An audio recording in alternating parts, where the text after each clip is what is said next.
Hello friends, welcome to my YouTube channel.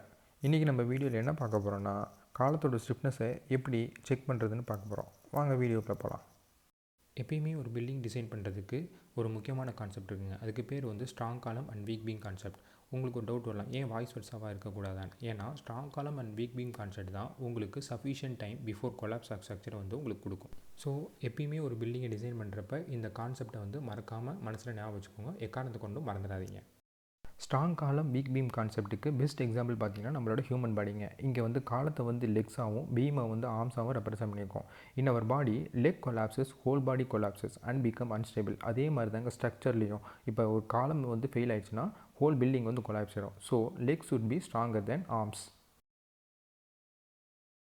இப்போ நம்ம ஸ்டிஃப்னஸோட formula பற்றி பார்ப்போம். ஸ்டிஃப்னஸ் ஃபார்முலானா ஒன்றும் இல்லைங்க, K=I/L. இங்கே கேன்றது வந்து ஸ்டிஃப்னஸ், ஐன்றது வந்து மொமெண்ட் ஆஃப் இனர்ஷியா, எல்ன்றது வந்து லென்த் ஆஃப் தி செக்ஷன்.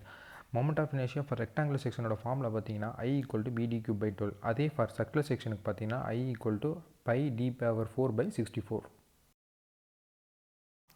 இந்த பிளானுக்கு தாங்க இப்போ நம்ம ஸ்டிஃப்னஸை செக் பண்ண போகிறோம்.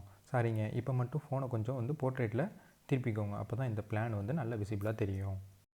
நம்ம முன்னாடியே பார்த்த ஃபார்முலா வச்சு நான் இப்போ ஒரு எக்ஸல் க்ரியேட் பண்ணியிருக்கேங்க. இந்த எக்ஸலை வச்சு நம்ம ஸ்டிஃப்னஸ் கால்குலேட் பண்ணலாம். இப்போ அந்த காலம் டு காலம் ஸ்பேன் வந்து பார்த்தீங்கன்னா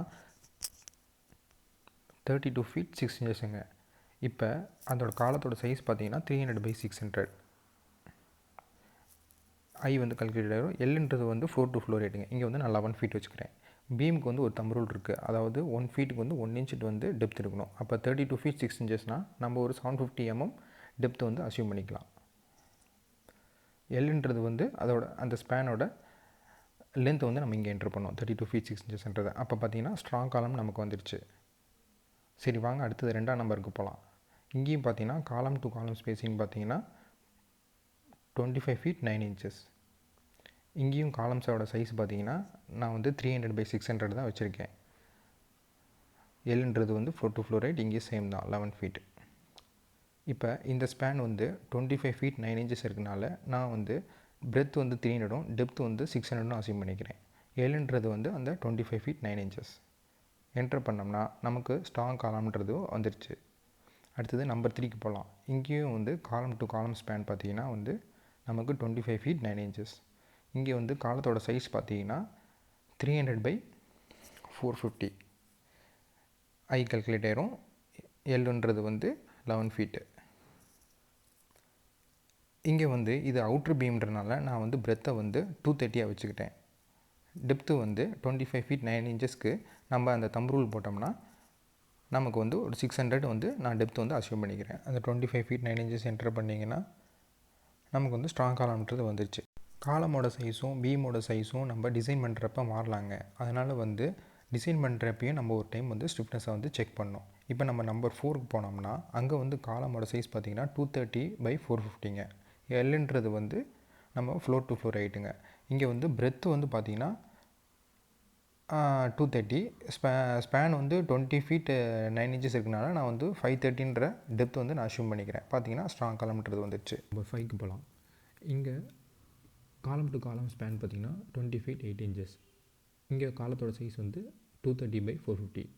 எல்ன்றது வந்து floor to floor height 11 feet. இங்கே வந்து 20 feet 8 inches ஸ்பேன் இருக்கனால நான் வந்து பிரெத்து வந்து 230 டெப்த்து வந்து 530 அசியூம் பண்ணிக்கிறேன்.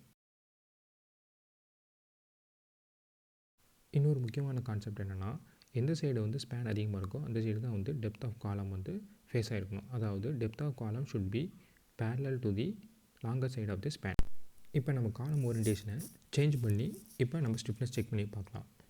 இப்போ நான் காலம் ஓரியன்டேஷனை டுவோர்ட்ஸ் எக்ஸ் ஆக்சிஸ்க்கு நான் சேஞ்ச் பண்ணுறேன். இப்போ இது நம்பர் 4.